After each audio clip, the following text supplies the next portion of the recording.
Happy Thursday, everybody. Welcome to this week's Behind the Door series number 20. I'm Minh and I'm going to talk to you about self-care.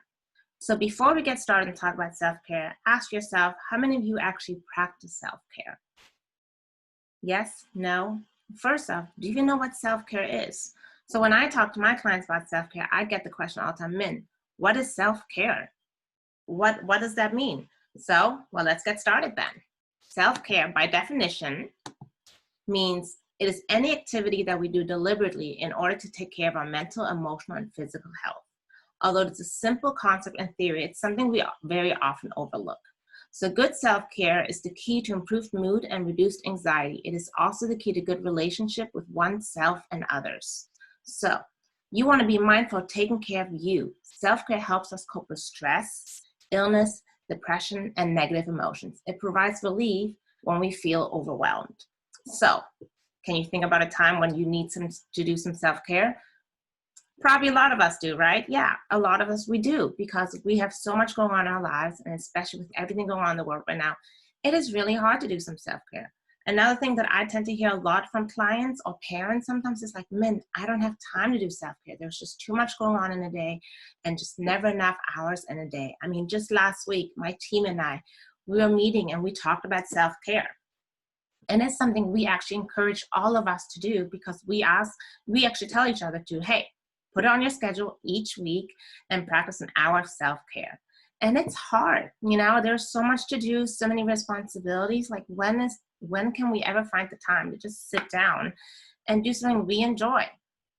So what is not self-care? Self-care is not something that we force ourselves to do, or something that we don't enjoy doing. Remember, self-care is supposed to refuel us. It doesn't take from us. Self-care is also not a selfish act. It's not only about considering our needs, but it's about knowing what we need to do in order to take care of ourselves so that we can take care of others. Again, something I talk about my clients all the time. I can't be here to take care of you unless I take care of myself. So in order for me to do my job and help all my clients, same as all of us as therapists, we have to practice a lot of self-care. So just think about it. It's not difficult, but yet it is. And remember, it's not selfish. Taking care of you is important so that you can take care of others. Okay, so let's see. Where do we start? First off, let's stick to the basics. You will find your own rhythm and routine over time and learn to implement more forms of self-care that are right for you. So think to yourself, what are some things? The basics: sleep, food, exercise. Those are the basics. Also, self-care is something you actively plan. It is an active choice, so add it into your calendar and let others know to increase your commitment and actively look for opportunities. Like I said, at work, at L&B counseling, we encourage each of our therapists to block out an hour each week just for self-care. So that means no work, no clients, no notes, no phones, no emails, just doing something that you need to do for yourself in that 1 hour, whether it's maybe sleeping in, maybe it's going for a walk, maybe it's reading a good book, something that you do for yourself. Some of us, we enjoy art. So one of our other therapists, she loves painting. So her self-care is paint. Maybe some of our, self-care is maybe going to play basketball. Something that you enjoy. And thirdly, keep a conscious mind. Don't do something that's not self-care to care for yourself. Be mindful of what you do, how you feel, and what the outcome is. Self-care is about you and taking care of you. So here are some ideas. Create a no list of things you don't enjoy. So sit down, write down a number of things that you don't like to do. What are some things you don't enjoy? Some of us might enjoy reading a book. Well, some of us might not. So maybe reading a book is not for you. So just an example, create a list of no's. Promote a nutritious, healthy diet. So take the time to eat during the day and have healthy snacks throughout the day. There's many times when we get so busy and we just forget to eat. I know I'm guilty of that sometimes, that I just get so busy and just so wrapped up that we forget to eat. And then next thing you know, we feel depleted, we have no energy. So make sure you eat and eat healthy. Get a good night's sleep to rest your mind and your body. The average adult needs about 7 to 8 hours of sleep. When you sleep, you are allowing your body to kind of refuel again, get your mind refueled, because when you don't get enough sleep, you wake up the next day sleep deprived, and that affects you not just the next day, but the next couple of days, because you need to catch up on all the lost sleep. Choose a form of exercise that you enjoy. Exercise increases serotonin, which leads to improved mood and energy. So if you don't like to run, don't go running. If you enjoy lifting weights, go lift weights. If you enjoy yoga, practice some yoga. Do a form of exercise that you enjoy. Practice meditation or relaxation techniques. Deep breathing, there are meditation apps, yoga, of course, Pilates even. Pilates is amazing.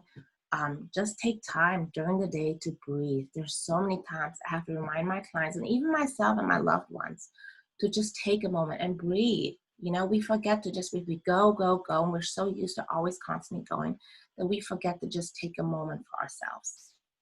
Decompress throughout the day. Incorporate mini breaks to help refresh your mind and your body, like drinking some water, take a quick walk, text a friend, talk to someone nearby, get off your chair, so that way your brain can pause. I know the day can be so busy sometimes and there's a lot to do, but it's really important to sometimes just incorporate those little mini breaks. Like, get up, get some water, move from your chair, stretch a little bit, maybe go wash your face, just walk away for a quick moment, just little mini breaks that allows your brain to take a quick pause. Example, and then another one, read a good book. So again, if you don't like to read, if you don't like to read, maybe reading a good book is not for you. But if you love reading, read a good book. Maybe learn a new hobby. You know, one of my hobbies is obviously I love to crochet, and so I sit there and I'll just crochet, and it's awesome. Maybe take a nap. Naps are great. Remember, each night we need 7 to 8 hours of sleep. But you know what? A 20-minute power nap during the day doesn't do any harm anyways. So why not take a nap? A nap if you can. Have dinner with someone that you enjoy, someone's company who you haven't seen in a while, or even like, obviously I know with things going on right now, have virtual Zoom calls and eat dinner together while you're doing that. My sister and I have done that. We all live far away, and so we love sometimes just scheduling a time to just have Zoom meetings and we eat dinner together. It's actually a lot of fun. So it kind of makes us think that, hey, we're together, but we're really not. Spend time with loved ones. We always forget to spend time with our loved ones. We get so busy and wrapped up in our day and our responsibilities, we kind of forget. So make sure you give yourself some time to spend time with those that you love. And also remember always to laugh. Laughing is the best cure to anything. So find the time to laugh, whether it's watching a comedy, whether it's hang out with a friend or a loved one, of course, or just do something fun and laugh. So let's talk about the pandemic. I know stress has been so much lately, especially with the pandemic and everything going on. So how do we do self-care? So first off, now that we've been about 6 to 7 months in the pandemic, it's more important than ever to prioritize our self-care. So whether you may be returning to the office or adjusting working from home, or helping your kids with virtual learning and managing the at-home life, the many changes that come with the new transition stress can add stresses to our lives. However, there is good news. You are in control of taking the steps to manage these changes and roller coaster of emotions. Follow a regular plan to handle the stress to avoid burnout. And we'll talk a little bit more about that. But again, self-care, get into a routine to kind of help yourself. Make sure, be mindful not to get burned out. So more than half of the US adults say worry and stress about COVID-19 has negatively impacted their mental health. Why? Well, we're taking steps to social distance, we're working, we're managing virtual learning for kids, we're increasing isolation, we have potential job loss or financial stress, and we're anxious and worried about our families and loved ones and the unknown about the pandemic. Parents, especially, who are learning how difficult it is to take care of the household and virtual learning for their kids, are finding it really difficult to find time for themselves. So this is, again, where it's really important. Take that time, schedule it, be active, stick with the basics, be active, make the commitment. Give yourself that time to make sure you do and practice some self-care, because it's so important. Remember, to do all this, you can't do it unless you take care of you. So take care of yourself. So here's kind of like a COVID-19 checklist. Stick with your normal daily routine. So easy to lose track of time and days. So that's where we want to be disciplined. Practice meditation. Practice meditation in the morning and at night. So before you start your day, give yourself about 20 minutes to just meditate. At night, before you go to sleep, meditate for 20 minutes so that way your mind is clear and fresh and you have a good night's rest. Maintain contact virtually by creating a schedule. Hang out with family, dinner, talk to them. Maybe reach out to loved ones, who are far away and you haven't talked to them in a while or seen them in a while. We're doing the whole virtual Zoom calls now. Do that, schedule them. If you're with families in person, try to put your phone away. Again, I know it's kind of doesn't go, but we just see our phones so much. We are always staring at a screen, so it's so important to, put those phones away. If you can't and you want to see loved ones, then do those virtual calls. Get outdoors. The weather is beautiful right now. It's not too hot. It's not too cold yet. Fall is the perfect time in the Carolinas. So take some walks in the park. Go for a run. Go for bike rides. Go outside. Go spend time with your family outside. Go take everyone outside and spend, all we need at least is 20 minutes outside a day. And it does wonders for us. Just like at L&B counseling. One of our core values is think outside the box. By thinking outside the box, we love to take our clients outside. So get outside in nature. Give yourself permission to cry. It's okay to feel those emotions and release any tension or pain that you may feel. Create a venting hour. So this is what I mean with your family. And this, it doesn't mean it takes a whole hour. Maybe just 5 minutes, 10 minutes. But practice with your family where you each give yourself that time to just vent and release any build-up tension you have.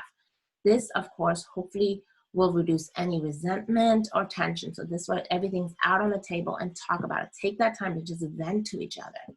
Limit your news intake. There's so much going on in the world right now. So that can add to our daily stress. So be mindful, no matter where you turn, whether it's social media, whether it's you turn on TV, whether it's a magazine, whether it's a mail, anything, limit that time. Maybe be mindful of limiting maybe to 30 minutes to an hour of news a day. And also ask yourself, what do I need in this moment? So take a moment and pause and ask yourself this question. When you're not feeling right, take a deep breath and find your answer in this space. So ask yourself, what do I need in this moment? And then lastly, don't forget, remember to set up a routine and actively plan it into your day or week.